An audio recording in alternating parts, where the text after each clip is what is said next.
जय हिंद साथियों। आज जो है हम लोग कक्षा 10 जीव विज्ञान का पहला चैप्टर जो है पढ़ने जा रहे हैं, जैव प्रक्रम। तो आइए सबसे पहले हम लोग जानेंगे कि जैव प्रक्रम क्या है, फिर उसके अंतर्गत आने वाले टॉपिकों को पढ़ेंगे। लेकिन सबसे पहले जैव प्रक्रम पढ़ना बहुत ज़रूरी है। तो बात करते हैं जैव प्रक्रम की। इसको अंग्रेजी में लाइफ प्रोसेस बोलते हैं।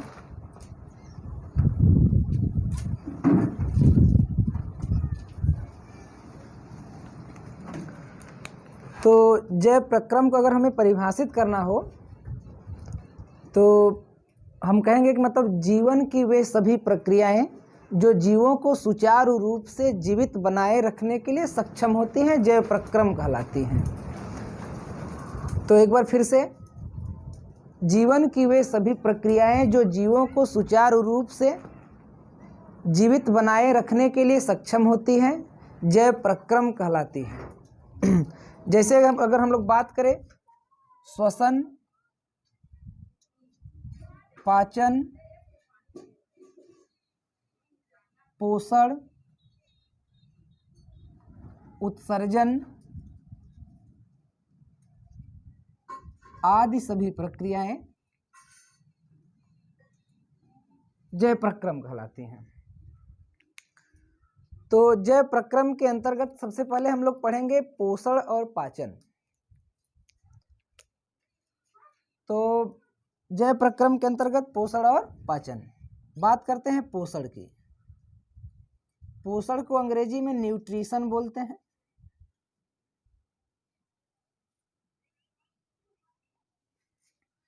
तो आइए जानते हैं कि पोषण क्या है। पोषण वह प्रक्रिया है जो ग्रहण किए गए भोज्य पदार्थों को प्राप्त करके ऊर्जा की प्राप्ति होती है। पोषण की प्रक्रिया तभी संभव है जब भोज्य पदार्थों का पाचन होता है। तो पोषण आपको समझ में आ गया होगा। पोषण क्या है? पोषण वह प्रक्रिया है जो ग्रहण किए गए भोज्य पदार्थों को प्राप्त करके उनसे ऊर्जा की प्राप्ति होती है, पोषण कहलाता है। तो पोषण जो है मानव में कई चरणों में होता है। कुल पोषण की प्रक्रियाएं मानव में 5 चरणों में संपन्न होती है। तो आइए हम लोग देखते हैं पोषण के वो 5 चरण कौन कौन से हैं। तो पोषण के चरण, स्टेप्स ऑफ न्यूट्रिशन।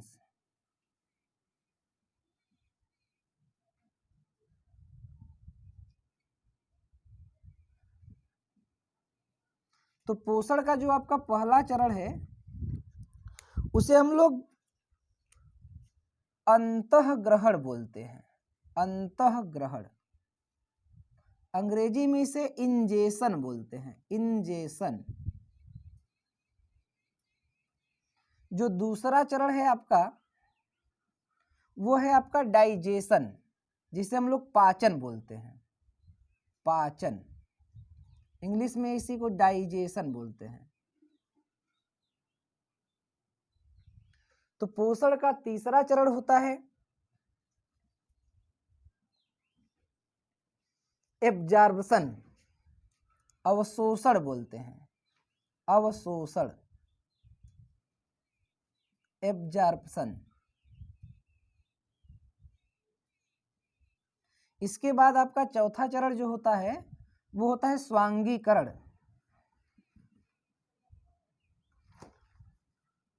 जिसे एसिमिलेशन बोलते हैं।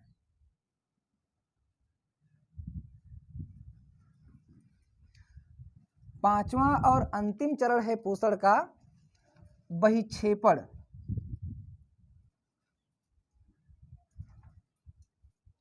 इसे इजेशन बोलते हैं अंग्रेजी में।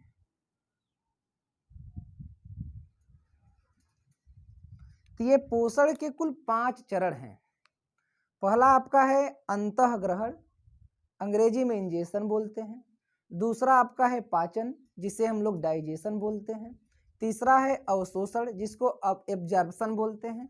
चौथा है आपका स्वांगीकरण, जिसे एसिमिलेशन बोलते हैं। पांचवा जो चरण है उसे बहिक्षेपण बोलते हैं, अंग्रेजी में इसे इजेशन बोलते हैं। तो सबसे पहले हम लोग अंतःग्रहण की बात करेंगे। पोषण के जो पहले चरण है आपका, पहला चरण है वो है आपका अंतःग्रहण, जिसे इंजेशन कहते हैं। इंजेशन का मतलब ये होता है कि जब हम अपने हाथ की सहायता से भोजन को अपने मुंह तक पहुंचाते हैं, जब हम लोग भोजन को हाथ की सहायता से अपने मुंह तक पहुंचाते हैं तो इस प्रक्रिया को बोलते हैं अंतःग्रहण। तो अंतःग्रहण, इसके बाद जो है, जैसे अंतःग्रहण में होता क्या है, भोजन को हम लोग, ये देखिए चित्र में दिखाया जा रहा है, ये इसको बोलते हैं मुख गुहा। भोजन को पहुंचा देते हैं मुख गुहा में, मुख गुहा। अंग्रेजी में इसको बोलते हैं बकल कैविटी।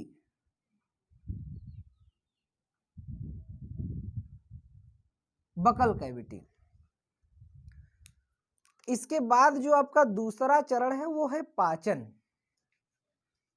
तो भोजन का जो पाचन है मानव में मुख गुहा से प्रारंभ हो जाता है।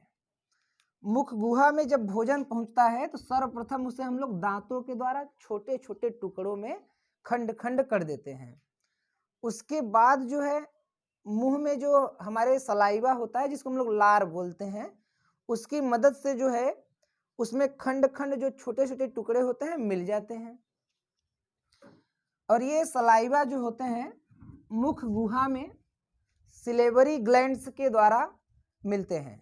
ये देखिए सिलेवरी ग्लैंड्स दिखाए गए हैं आपके दो, ऊपर नीचे रेड से, इनको हम लोग सिलेवरी ग्लैंड्स बोलते हैं। इनको लार ग्रंथियां, हिंदी में बोलते हैं लार ग्रंथियां।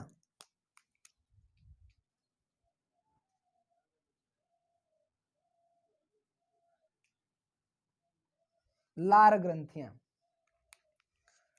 तो मुख गुहा में दांत के द्वारा जो छोटे छोटे टुकड़ों में भोजन को हम लोग तोड़ते हैं, इसे हम लोग एक भौतिक पाचन बोलते हैं। क्या बोलते हैं? भौतिक पाचन।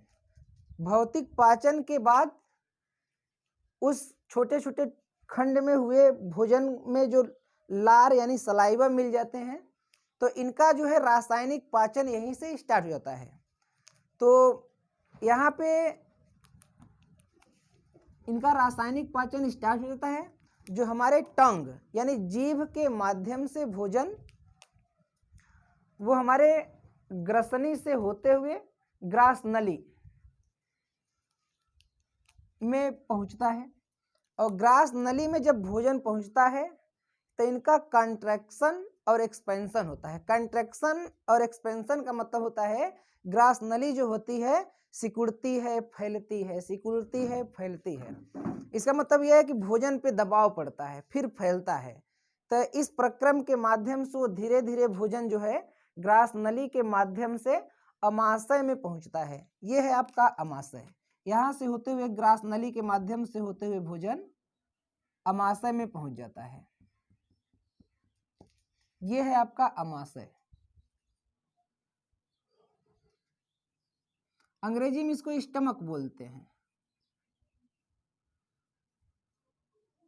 स्टमक। जब अमाशय में भोजन पहुंचता है तो अमाशय की दीवारों से 3 पदार्थों का स्रावण होता है। और उन 3 पदार्थों में आपका जो पहला पदार्थ है उसे हम लोग हाइड्रोक्लोरिक अम्ल HCl बोलते हैं। हाइड्रोक्लोरिक अम्ल HCl, इसका नाम है हाइड्रोक्लोरिक अम्ल।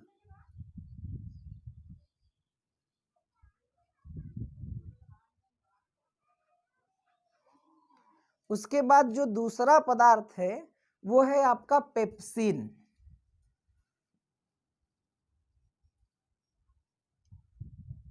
पेप्सिन, HCl आपका पहला पदार्थ, पेप्सिन आपका दूसरा पदार्थ। उसके बाद जो आपका तीसरा पदार्थ है वो है श्लेष्मा। इसको म्यूकस भी बोलते हैं, म्यूकस, म्यूकस। तो आइए हम लोग जानते हैं कि अमाशय के दीवारों से जो इन 3 पदार्थों का श्रावण होता है, इनका कार्य क्या होता है। तो ये आपका जो HCl होता है, HCl का कार्य होता है कि जो हमारे ग्रास नली के माध्यम से भोजन अमाशय में पहुंचा हुआ है, यदि उसमें बैक्टीरिया यानी जीवाणु उपस्थित हो तो ये उसको मार देता है। पहला इसका कार्य यही होता है कि अगर हमारे ग्रास नली के माध्यम यानी मुख गुहा से ग्रास नली से होते हुए जो भोजन अमाशय में पहुंचा हुआ है, यदि उसमें बैक्टीरिया यानी जीवाणु है तो ये उसको मार देता है। इसका दूसरा कार्य होता है कि पेप्सिन को सक्रिय कर देता है। तो HCl का 2 काम होता है, भोज्य पदार्थों में आए हुए जीवाणु आदि को मार देना और पेप्सिन को सक्रिय कर देना, जिसको हम लोग कहते हैं पेप्सिन एक्टिव हो गया है। फिर ये जो आपका पेप्सिन होता है, ये प्रोटीन में भोज्य पदार्थों को परिवर्तित करता है। कहने का मतलब ये है कि पेप्सिन से किसका निर्माण होने लगता है, यानी पाचन होता है प्रोटीनों का। तो और ये आपका तीसरा पदार्थ जो है श्लेष्मा, श्लेष्मा का कार्य ये होता है कि जब भोजन में आपका ये HCl मिल जाता है तो वो हाइड्रोक्लोरिक एसिड जो कि आपके अमाशय के लिए काफ़ी खतरनाक हो सकता है, तो अमाशय के आंतरिक दीवारों की सुरक्षा करता है। एकदम परत के रूप में अमाशय के आंतरिक दीवारों का सुरक्षा करता है, उसको हम लोग श्लेष्मा या म्यूकस बोलते हैं। इसके बाद जो है यहाँ अमाशय में ये 3 पदार्थों के श्रावण से भोजन का लगभग स्लाइटली मतलब हल्का पाचन अमाशय में हो जाता है। इसके बाद जो है अमाशय के माध्यम से भोजन आपके स्मॉल इंस्टेंटाइन यानी छोटी आंत, ये दिखाया गया है चित्र में पतला पतला करके, इस तरह से छोटी आंत में पहुंचता है। लेकिन छोटी आंत में पहुंचने से पहले जो भोजन होता है वो यकृत, इधर दिखाया गया है, यकृत से इसका एक मुख्य भाग होता है पित्ताशय, जिसमें पित्त रस जमा होता है, जिसको हम लोग गाल ब्लैडर भी बोलते हैं पित्ताशय को। इसमें पित्त रस जमा होता है, पित्त रस को अंग्रेजी में बाइल बोलते हैं। तो ये पित्त रस जो होता है यहाँ पित्ताशय से निकलकर स्मॉल इंस्टेटाइन में पहुंचकर भोजन की जो अम्लीय प्रकृति है उसको क्षारीय प्रकृति में बदलता है।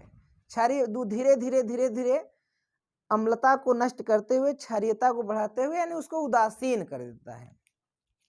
तो ये इसका काम होता है यकृत के पित्ताशय का है। फिर इसके बाद यहाँ पे होता क्या है, यहाँ देखिए दिखाया गया है रेड से आपके अमाशय के नीचे, इसको हम लोग बोलते हैं अग्नाशय। ये आपका अग्नाशय है।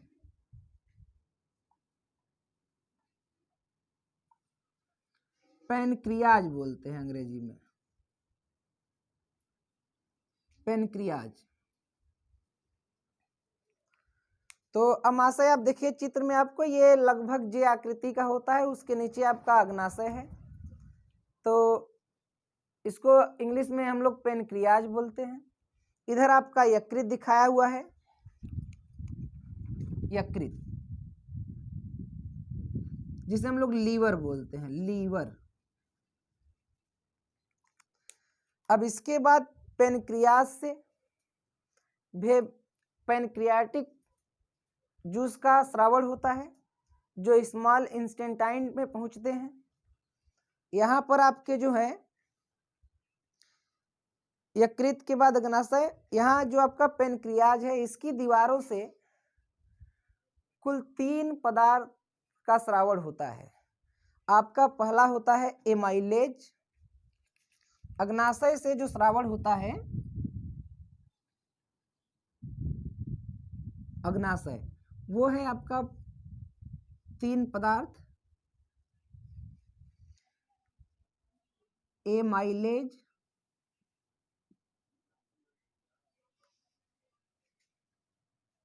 दूसरा आपका है लाइपेज,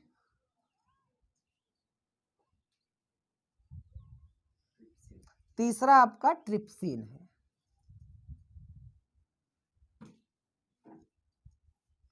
ये अग्नाशय के माध्यम से ये एमाइलेज, लाइपेज और ट्रिप्सिन का स्रावण होता है, जो आपके स्मॉल इंटेस्टाइन में पहुंचकर ये भी भोजन के पाचन में अहम भूमिका निभाते हैं।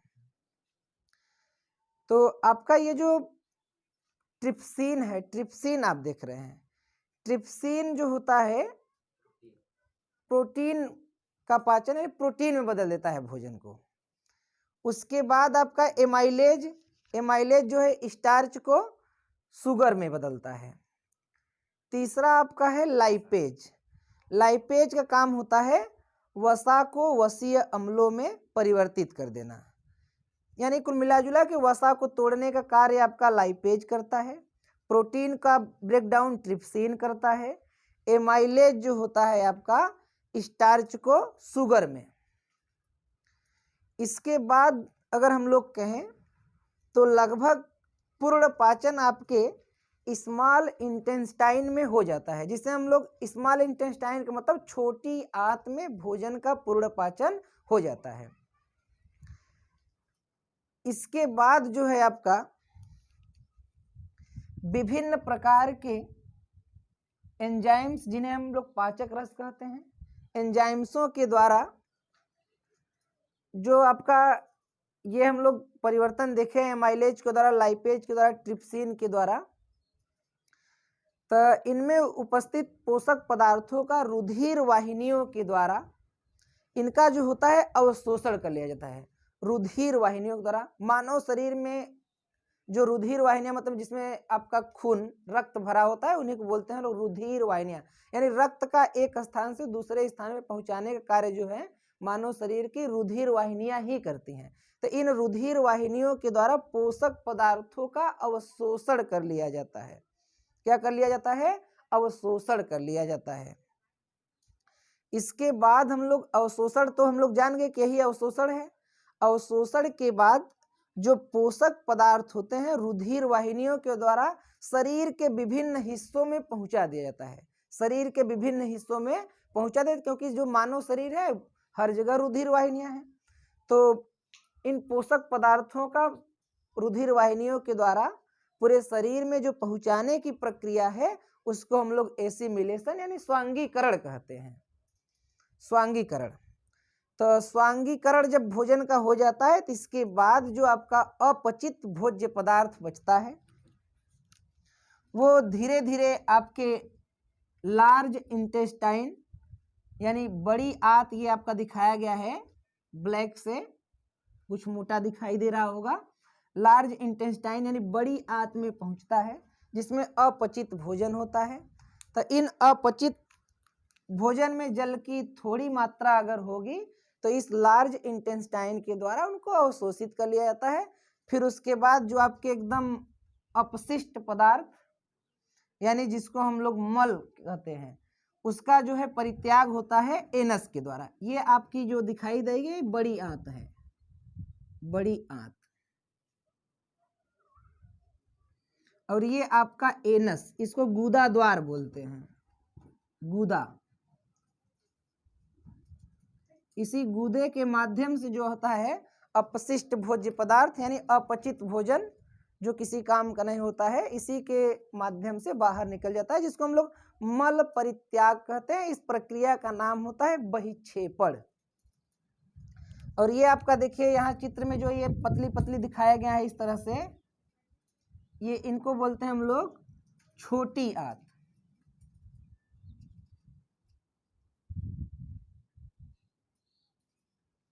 स्मॉल इंटेस्टाइन,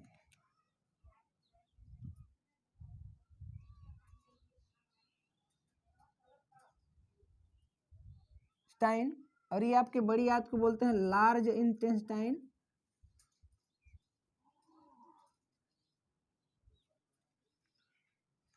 तो इस प्रकार हम लोग देख लिए कि मानव में भोजन का जो पाचन होता है, पोषण होता है, वो कितने चरणों में होता है।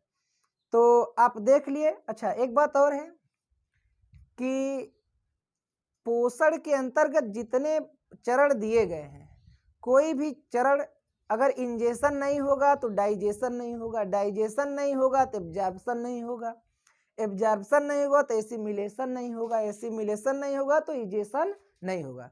इसलिए पोषण की प्रक्रिया में इन सभी चरणों का होना अति आवश्यक है।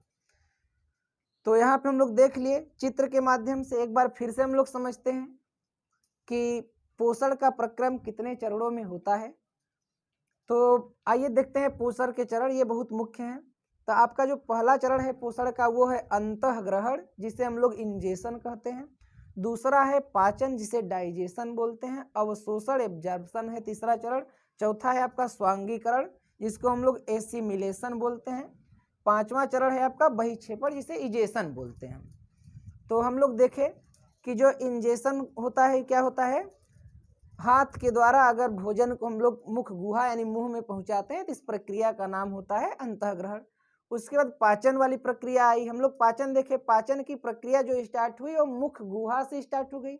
मुख गुहा में जो पाचन का मेन अंग होता है मानव का, वो हम लोग उसको दांत यानी टीथ बोल सकते हैं। तो दांत के द्वारा भोजन का जो होता है भौतिक पाचन होता है। भौतिक पाचन का मतलब होता है दांतों के द्वारा भोज्य पदार्थों को छोटे छोटे टुकड़ों में तोड़ दिया जाता है। उसके बाद आता है आपका ये जो छोटे छोटे भोज्य पदार्थ होते हैं सलाइवा के माध्यम से हमारी टंग जो होती है, टंग यानी जीभ, वो ग्रास नली के माध्यम से भोजन को अमाशय में पहुंचाता है। और हम लोग ये भी जानते हैं जो ग्रास नली होता है इनका कंट्रैक्शन और एक्सपेंशन होता है। कंट्रैक्शन मतलब इनका सिकुड़ना यानी दाब लगाते हैं भोजन पे, एक्सपेंशन मतलब फैलना। तो ये इस प्रोसेस से गुजरते हुए आपके भोजन कहाँ पहुंचता है, अमाशय में। अमाशय में जब भोजन पहुंचता है तो अमाशय की दीवारों द्वारा 3 प्रकार के पदार्थों का श्रावण होता है। आपका पहला है HCl, जिसे हाइड्रोक्लोरिक अम्ल बोलते हैं। दूसरा है पेप्सिन और तीसरा है श्लेष्मा यानी म्यूकस। HCl का काम होता है भोज्य पदार्थों में आए हुए बैक्टीरिया यानी जीवाणु को मारना तथा पेप्सिन को एक्टिव कर देना। और ये श्लेष्मा जो होता है अमाशय के आंतरिक दीवारों की सुरक्षा करता है ताकि ये हाइड्रोक्लोरिक अम्ल के प्रभाव में नष्ट न हो। फिर इसके बाद आपका ये जो यहाँ से कुछ भोज्य पदार्थ का पाचन हो जाता है, इसके बाद आपका भोज्य पदार्थ कहाँ आने का प्रयास करता है, स्मॉल इंटेस्टाइन यानी छोटी आंत में। छोटी आंत में पहले आने से पहले जो है भोजन में होता क्या है, ये जो आपका यकृत है, यकृत का जो गाल ब्लैडर है इसको पित्ताशय बोलते हैं। इसमें पित्त रस जमा होता है जो अम्लीय भोज्य पदार्थों में पहुंचकर उनको क्षारीय बनाता है। वो धीरे धीरे उनको उदासीन कर देता है। अग्नाशय से विभिन्न प्रकार के एंजाइम्स जैसे आपका एमाइलेज, लाइपेज, ट्रिप्सिन आदि का स्रावण होता है। एमाइलेज के द्वारा स्टार्च को शुगर में परिवर्तित किया जाता है। ट्रिप्सिन प्रोटीनो अम्ल में परिवर्तन करता है। उसके बाद आपका बचता है लाइपेज। लाइपेज का कार्य होता है वसा को तोड़ना यानी उसको खंड खंड कर देना, वसा को तोड़कर वसीय अम्ल में परिवर्तन कर देना, ये इनका काम है। फिर उसके बाद जब छोटी आंत में भोजन का पूर्ण पाचन होता है तो यहाँ पे जो कार्बोहाइड्रेट होते हैं, जब छोटी आंत में भोज्य पदार्थ पहुँचते हैं तो कार्बोहाइड्रेट ग्लूकोज में परिवर्तित होते हैं। उसके बाद आपके आते हैं प्रोटीन्स को परिवर्तन अमीनो अम्ल में होता है। उसके बाद वसा का परिवर्तन वसीय अम्लों में हो जाता है। इस प्रकार आपके छोटी आंत में भोजन का पूर्णतः पाचन हो जाता है। इसके बाद जो भोजन होता है मतलब इसमें जो प्रोटीन्स कह लीजिए, विटामिन्स कह लीजिए, पोषक तत्व कह लीजिए, मानव के रुधिर वाहिनियों के द्वारा इनका क्या होता है, अवशोषण हो जाता है। तो अवशोषण प्रक्रिया के बाद रुधिर वाहिनियां मानव शरीर के विभिन्न अंगों तक पोषक पदार्थों को पहुंचा देते हैं। इस प्रक्रम को क्या बोलते हैं, एसिमिलेशन, स्वांगीकरण। स्वांगीकरण प्रक्रिया हो जाने के फलस्वरूप उसमें जो अपशिष्ट यानी अपचित भोज्य पदार्थ होते हैं वो बड़ी आंत लार्ज इंटेस्टाइन में पहुंचते हैं, जिसमें अगर जल की मात्रा होती है तो जल की मात्रा इस बड़ी आंत के द्वारा अवशोषित कर लिया जाता है तथा इसमें जो अपशिष्ट भोज्य पदार्थ होते हैं गुदा एनस के द्वारा, ये आपका गुदा द्वार है, इसके माध्यम से बाहर निकल जाता है, जिसको हम लोग मल परित्याग या बहिक्षेपण कहते हैं। तो हमको लगता है कि आपको ये मानव में पोषण और पाचन के चरण आपको एकदम भली भांति आ गए होंगे। तो हम इसके बाद मिलते हैं अगले वीडियो में, पोषण और पाचन की प्रक्रिया को आगे बढ़ाएंगे। फिर देखते हैं क्या होता है।